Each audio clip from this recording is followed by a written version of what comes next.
Friends, welcome back to my channel Sathya. இன்றைக்கி எப்படி போல் ஒரு இன்ட்ரெஸ்டிங்கான பிளாக் பார்க்கலாம் வாங்க. ஸோ இப்போ டைம் பார்த்தீங்கன்னா கரெக்டாக வந்து 8 o'clock ஆகுது. இன்றைக்கி நைட்டு ஆகுது. ஸோ இப்போ நான் சமையல் பண்ண போகிறேன். ஸோ ஒரு 8 o'clock பண்ணால் தான் ஒரு 8:30 முடிச்சுட்டு அதுக்கப்புறம் நம்ம கொஞ்சம் நேரம் ரிலாக்ஸ் ஆகி தூங்க முடியும். ஸோ இன்றைக்கி நான் என்ன பண்ண போகிறேன்னா, என்னோடய ரொட்டீன் பார்க்கலாம். நைட்டு 8 o'clock மேலே நான் என்ன பண்ணுவேன் உங்களுக்கு நான் காட்டுறேன். ஸோ இப்போ பார்த்தீங்கன்னா இட்லி வைக்க போகிறேன். இட்லியும் கொத்தமல்லி சட்னியும் பண்ணலான்ட்ருக்கேன். ஸோ கொத்தமல்லி சட்னியை ரெசிபி காட்டுறேன். இட்லி மாவு போன டைம் ஆட்டினேன். அந்த 4:1 ரேஷியோ அப்படி பண்ணி அந்த மாவில் தான் நான் இட்லி இப்போ ப்ரிப்பேர் பண்ண போகிறேன். ஸோ ப்ரிப்பேர் பண்ணிவிட்டு அப்படியே உங்கள்கிட்ட இந்த டே இப்படி போகுதுன்னு பார்க்கலாம் வாங்க. 8 ஆகுது. இந்த சைடு பார்த்திங்கன்னா வெங்காயம் உரிச்சிட்ருக்கேன். ஸோ சட்னிக்கெல்லாம் தேவைப்படும், குழம்புக்கெல்லாம் போடலாம். உரிச்சு வச்சுக்கிட்டோன்னா ஃபுல்லும் உரிச்சு வச்சுக்கிட்டோன்னா நம்மளுக்கு எப்படி இருந்தாலும் யூஸ் ஆகும். ஸோ இந்த சைடில் பார்த்திங்கன்னா இந்த மாதிரி முழு வெங்காயமாக நான் உரிச்சு வச்சுக்குவேன் இந்த தூக்கில். அப்புறம் இன்னொரு இதில் பார்த்திங்கன்னா சின்ன சின்னதாக கட் பண்ணி வச்சுக்குவேன். ஸோ நம்மளுக்கு இது பயங்கர யூஸ்ஃபுல்லாக இருக்கும். காலையில் டைமில் நம்மளால் அவசரமாக நம்மளால் பண்ண முடியாது. வேகமாக வெங்காயம் சின்ன வெங்காயம் உரிக்கிறது, பூண்டு உரிக்கிறது, இஞ்சி பூண்டு பேஸ்ட் பண்ணுறது, அதெல்லாம் ப்ரிப்பேர்டாக பண்ணி வச்சுக்கிட்டிங்கன்னா உங்களுக்கு சமையல் செய்கிறதுக்கு ஈஸியாக இருக்கும். ஸோ அதனால் கொஞ்சம் உரிச்சு வச்சுருக்கேன். இதெல்லாம் உரிச்சு வைக்கணும். ஸோ இதை பார்த்திங்கன்னா உங்கள்கிட்ட நான் இதை சொல்லணும்னு நினச்சேன். இது கிசான் பிராண்டு. ஸோ இது கிரேப் ஜூஸ் இது சிறப்பாட்டம் இருக்கும். நம்ம இதை தண்ணியில் கலந்து குடிக்கணும்.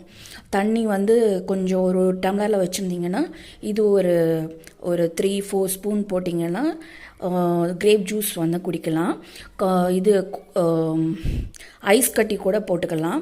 ஐஸ் கட்டி போடலாம், இல்லைனா நார்மலாக ப்ளெயின் வாட்டரில் கூட கலந்து குடிக்கலாம். இதில் போட்டிருக்கு பாருங்கள். So 2 tablespoon of squash. இது ஸ்குவாஷ் போல் இருக்குது. அதோட இது சிரப் மாதிரி ஸ்குவாஷுங்கிறது. 1 glass of chilled water or soda. சோடாவில் கூட கலந்து குடிக்கலாம் அப்படின்னு போட்டிருக்கு. சோடா தண்ணியில், அதாவது சோடா ஜூஸ் இருக்கும்ல, நம்மளோட அந்த ப்ளைன் சோடா கிடைக்கும்ல, அந்த சோடாவில் கலந்து குடிக்கலான்னு போட்டிருக்கு. நீங்கள் வேறு இதுலேயும் ட்ரை பண்ணிடாதீங்க. ப்ளைன் சோடாவில் இருக்க மாதிரி பார்த்து குடிங்க. வேறு இந்த 7up அதில் கலக்கக்கூடாது. இது ப்ளைன் சோடாவில் கலந்து குடிக்க சொல்கிறாங்க. இல்லைன்னா சில்டு வாட்டர். ஸோ சில்டு வாட்டரில் ஐஸ் க்யூப் போட்டு நான் குடித்தேன். ஸோ அது ஒரு விஷயம் நடந்தது. ஸோ அதை உங்கள்கிட்ட நான் ஷேர் பண்ணுறேன். காமெடியாக இருந்துச்சு. ஸோ இது பார்த்திங்கன்னா அவ்வளோதான் போட்டிருக்கு. ஸோ இந்த ஜூஸ் பார்த்திங்கன்னா நான் ஒரு ஈவினிங் போல் நானும் என் சன்னும் போய் வாங்கிட்டு இது பண்ணோம். நானும் என் சன்னும் ஒரு ஈவினிங் போல் டைமில் ஸ்கூல் விட்டதுக்கப்புறம் போய் வாங்கிட்டு வர போயிருந்தோம். இந்த மாதிரி சின்ன சின்ன ஸ்நாக்ஸ் ஐட்டம்ஸ்லாம் வாங்கிட்டு வரலாம். ஸ்நாக்ஸ் தீந்துருந்தது. ஸோ நாங்கள் ஸ்நாக்ஸ் வாங்க போயிருந்தோம். அப்போ இந்த பாட்டில் இருந்துச்சு. ஸோ இதை பார்த்தோன்னே எனக்கு என்ன ஒரு இதுன்னா, சரி நம்ம குடிப்போம். இது எனக்கு பிடிச்சிருந்தது, பார்க்கவே நல்லா இருந்துச்சு. கிரேப் ஜூஸ் ட்ரை பண்ணதில்லை நான் அதிகமாக. இந்த மாதிரி பாட்டிலில் ஸ்டோர் பண்ணி இந்த மாதிரி ஜூஸாக குடித்ததில்லை. ஸோ வாங்கிட்டு வந்தாச்சு. வாங்கிட்டு இங்கே பாருங்கள், ஆல்ரெடி ஓப்பன் ஆகிருக்கு பாருங்கள். ஸோ ஓப்பன் பண்ணி என்ன பண்ணிட்டேன், வந்தோடனே சரி இன்னும் ஏன் ஜில்லுன்னு இல்லாமல் இருக்குது அப்படின்னு யோசித்தேன். அதான் ஃப்ரிட்ஜ் இருக்குல்ல, ஒருவேளை அதில் வைக்கலையோ அப்படின்னு நினச்சேன். சரி நம்ம ஜில் பண்ணி குடிச்சிக்கலாம் அப்படின்னு தோணுச்சு.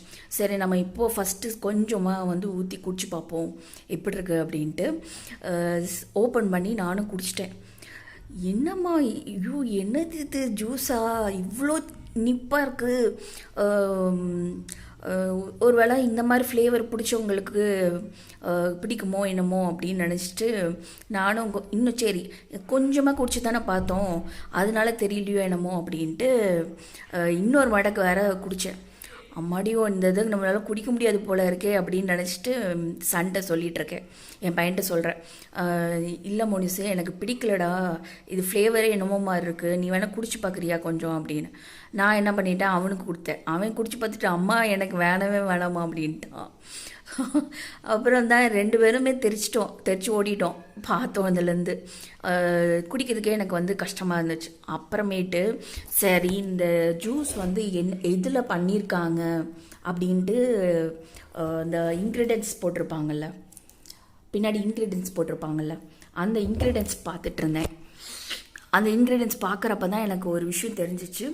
ஸோ இதை வந்து நம்ம வந்து தண்ணியிலேயே இல்லை சோடாவில் ப்ளைன் சோடாலே ஊற்றி குடிக்கணும் போல் இருக்குது அப்படின்னு. தண்ணியில் அதுக்கப்புறம் வந்து சரி நம்ம தண்ணியில் கலந்து குடிச்சு பார்ப்போம் அப்படின்ட்டு. இது கலந்து குடிக்கிறப்போ வந்து நம்மளுக்கு அந்த டேஸ்ட் வந்து மேட்ச் ஆயிரும் அப்படின்னு எனக்கு அப்போ தான் தோணுச்சு. அப்புறம் ஒரு 2-3 ஐஸ் க்யூப் எடுத்து கண்டெய்னரில் டம்ளரில் போட்டுட்டு அதுக்கப்புறம் இது கொஞ்சம் ஊற்றி தண்ணி ஊற்றி மிக்ஸ் பண்ணி அப்புறம் குடிச்சு பார்த்தேன். சுகர் எதுவும் போடல. இந்த சுகரே கரெக்டாக இருந்தது. இதுலேயே வந்து ரொம்ப சுகராக இருக்கும், ட்ரை பண்ணி பார்த்துறாதீங்க யாரும். ஸோ வந்து எனக்கு வந்து ஸ்டொமக் அப்செட்டே ஆயிடுச்சு. அந்த அப்படி குடிச்சுனா இல்லையா என்னன்னு தெரியல, அந்த மாதிரி ப்ராப்ளம் வந்துச்சு. ஸோ யாரும் அந்த மாதிரி ட்ரை பண்ணிடாதீங்க. அப்புறம் வந்து அது பிடிச்சிருந்தது. அதுக்கப்புறம் வந்து ஐஸ் க்யூப்ஸ்லாம் போட்டு குடிக்கிறப்போ நல்லா இருந்துச்சு. ஸோ இந்த மாதிரி ட்ரை பண்ணி பாருங்கள். அந்த மாதிரி ட்ரை பண்ணிடாது, நான் ட்ரை பண்ண மாதிரி ட்ரை பண்ணிடாதீங்க ஃபஸ்ட்டு எடுத்தோன்னே. ஸோ இந்த ஜூஸ் குடிக்கிறப்போ இவ்வளோ ஒரு விஷயம் இருக்குன்னே வந்து எனக்கு அப்புறம் தான் தெரிஞ்சுது. ஸோ அதோட இதை காமிக்கிறேன் பாருங்கள். அந்த லிக்விட் எவ்வளோ இதாக இருக்குது அப்படின்னு காட்டுறேன் பாருங்கள். ஸோ நம்ம டம்ளர் எடுத்துக்கலாம். இப்போ வந்து ரொம்ப பேசிட்டேன்னு நினைக்கிறேன். அதுக்குள்ளே 8:05 ஆயிடுச்சு. 5 நிமிஷமாக பேசிகிட்டு இருக்கேன் உங்ககிட்ட. ஸோ வந்து நம்மளோட டம்ளர் எடுத்துக்குவோம். ஸோ கொஞ்சம் பெரிய டம்ளர் எடுத்தோன்னு வச்சுக்கோங்களேன், நல்லாயிருக்கும். என்ன சொல்கிறது, நிறையா குடிக்கலாம். எனக்கு வேறு இந்த இது வந்து சம்மர் டைம் மாதிரி இருக்கா, அதனாலேயே என்னமோ தெரியல எனக்கு வந்து குடிக்கணும் போலே, ஏதாவது ஜில்லுன்னு குடிக்கணும் போலே இருக்குது. ஐஸ்கிரீம்லாம் சாப்பிட்ணும் ஆசையாக இருக்குங்க, ஆனால் சளி பிடிச்சிருமோ. அதனாலேயே வந்து ஹஸ்பண்ட் வந்து ஐஸ்கிரீம் வாங்கி கொடுக்குறதையே வந்து நிறுத்திட்டாங்க, பேன் பண்ணிட்டாங்க. எங்கள் வீட்டில் வந்து ஐஸ்கிரீம் இனிமேல் யாரும் சாப்பிடக்கூடாது அப்படின்னு பேன் பண்ணி வச்சுட்டாங்க. ஸோ வாங்க காட்டுறேன். ஸோ நம்ம ஃப்ரிட்ஜை ஓப்பன் பண்ணி ஐஸ் க்யூப்ஸ் எடுத்துடலாம். இப்படி ஒரு திருப்பி விட்டிங்கன்னா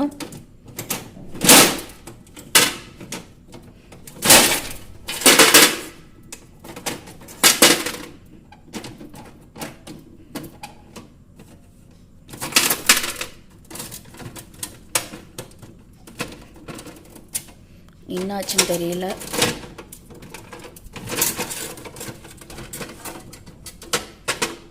ஐஸ் கிட்டே மாட்டிக்கிச்சு.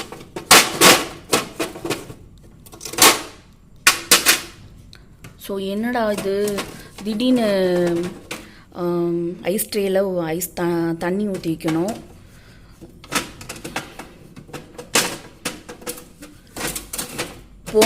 போன வீக் தான் தண்ணி ஊற்றி வச்சேன். ஐஸ் க்யூப்ஸ் நிறையா காலி ஆயிடுச்சு. ஸோ நம்ம வந்து ஜாரில் டம்ளரில் வந்து ஒரு 3 ஐஸ் க்யூப்ஸ் போட்டுக்கிறேன். 3 ஐஸ் க்யூப் போட்டுக்கலாம். போட்டுட்டு நம்ம நேராக ஹாலுக்கு போவோம்.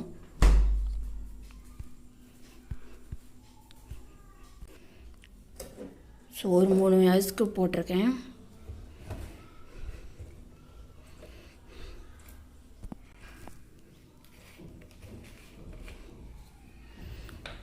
ஸோ பாருங்கள் எவ்வளோ திக்னஸ்ஸாக இருக்குன்னு. ஸோ பார்த்தீங்கன்னா உங்களுக்கே தெரியும் அந்த லிக்விட் பாருங்கள் எவ்வளோ திக்காக இருக்குன்னு. ஸோ இது வந்து ஒரு 3 ஸ்பூன் ஊற்றியிருப்பேன். இதில் வந்து இப்போ வந்து கொஞ்சோண்டு தண்ணி ஆட் பண்ணிக்கலாம். ஸோ நம்மளுக்கு வந்து கொஞ்சம் தண்ணி ஆட் பண்ணிக்குவோம். ஸோ இவ்வளோ தண்ணி ஊற்றுனீங்கன்னா மட்டும்தான் வந்து அந்த ஃப்ளேவர் வந்து நல்லா இதாக இருக்கும். இல்லைனா வந்து ரொம்ப இனிப்பாக இருக்கும், இல்லைனா ரொம்ப ஒரு மாதிரி நம்ம வந்து இந்த ரஸ்னாலாம் செஞ்சுருப்போம்ல, ஸோ அந்த ரஸ்னாவில் அந்த லிக்விட் பாய் பேக்கெட் பார்த்தீங்கன்னா ரொம்ப திக்காக இருக்கும்ல, அது குடிச்சா எப்படி இருக்கும் அந்த மாதிரி இருக்கும். ஸோ வாட்டர் வந்து ஆட் பண்ணி தான் குடிக்கணும். சில்லுன்னு ஆயிடுச்சு. சரி, நான் இப்போ குடிக்க போகிறேன். ஸோ நம்ம குடிக்கலாம்.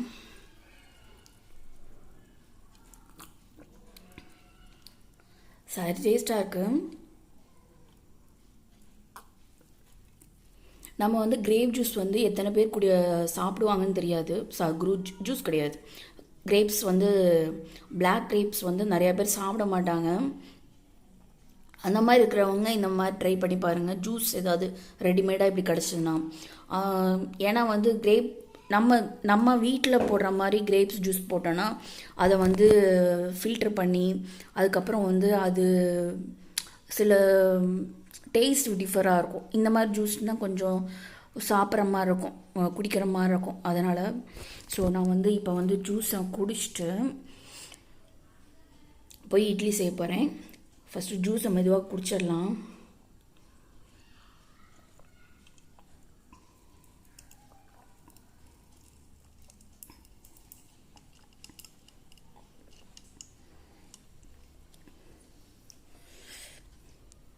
இன்னும் ஹஸ்பண்ட் வரல. சன் வந்து விளாண்டுருக்காரு. படித்து முடிச்சுட்டு படிக்கிற டைம் முடிஞ்சிடுச்சு.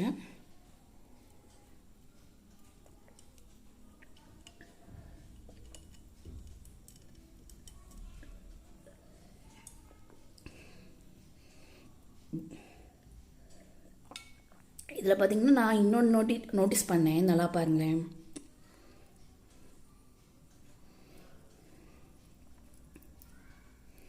ஸோ இதை பார்த்தீங்கன்னா உங்களுக்கு தெரியுமான்னு தெரில, நம்மளுக்கு அந்த திராட்சையோட ஃப்ளஷ் இருக்கும்ல, உள்ளே இருக்க அந்த ஒரு மாதிரி அந்த இதாட்டம் இருக்கும்ல, எப்படி சொல்கிறது,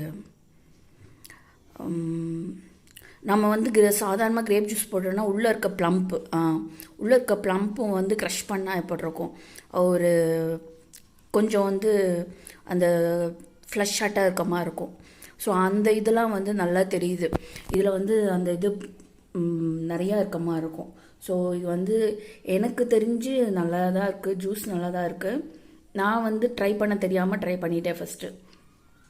இப்போ தான் இதை பற்றி தெரிஞ்சதுக்கப்புறம் நான் வந்து குடிக்கிறேன். இது வந்து நான் உடம்புக்கு நல்லது கிரேப்ஸு.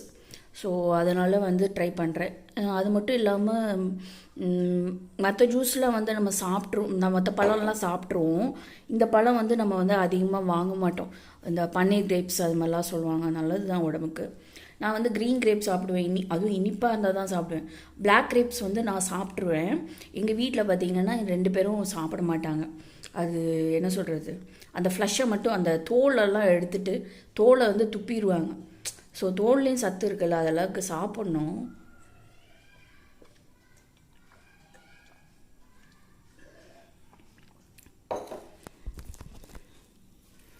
சரி வாங்க நம்ம போய் சமையல் ஆரம்பிப்போம். கிச்சன் வந்து ஓரளவுக்கு நீட்டாக தான் இருக்குது. நேற்று சிலிண்டர் காலி ஆயிடுச்சு.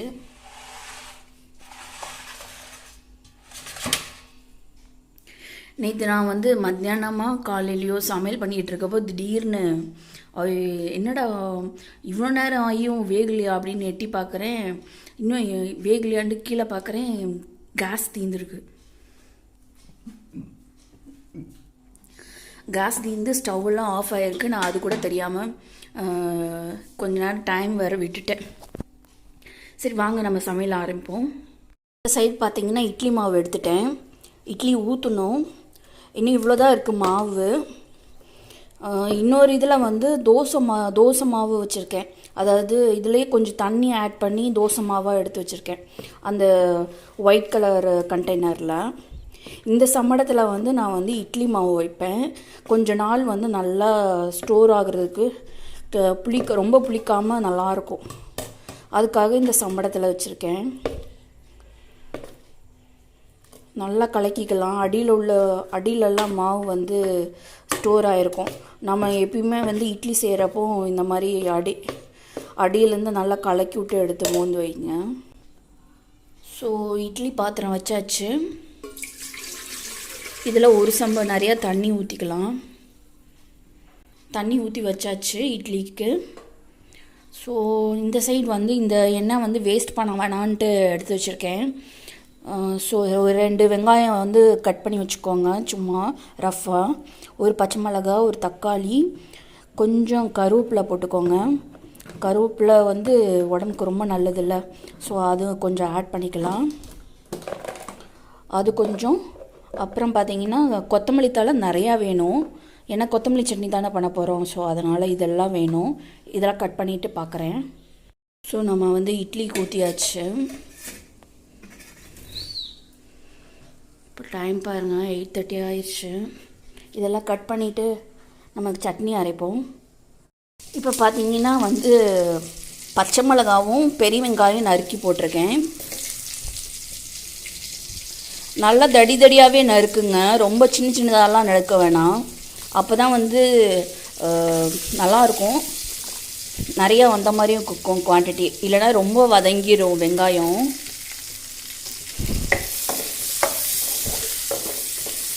ஸோ வெங்காயமும் பச்சை மிளகாவும் வேகட்டும், கொஞ்ச நேரம் வதங்கட்டும்.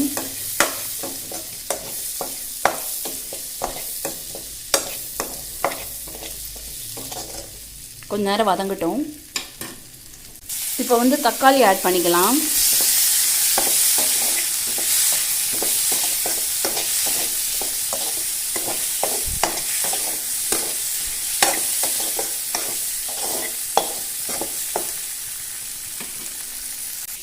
இப்போ வந்து பார்த்தீங்கன்னா கொஞ்சோண்டு வந்து கருவேப்பிலை அதிகமாக போட்டால் நல்லது தான், ஆனால் வந்து டேஸ்ட் கொஞ்சம் வேறு மாதிரி இருக்கும். ஸோ கொஞ்சோண்டு கருவேப்பிலை போட்டுக்கிறேன். அப்புறம் வந்து கொத்தமல்லி தழை நிறையாவே போட்டுக்கோங்க.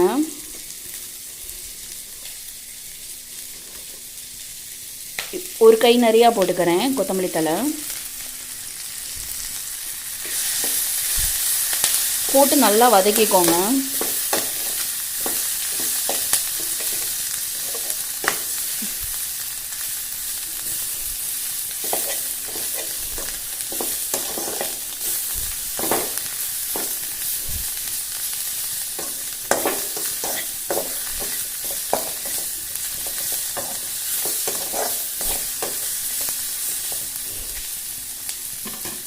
இதுக்கப்புறம் வந்து ஆஃப் பண்ணிடலாம்.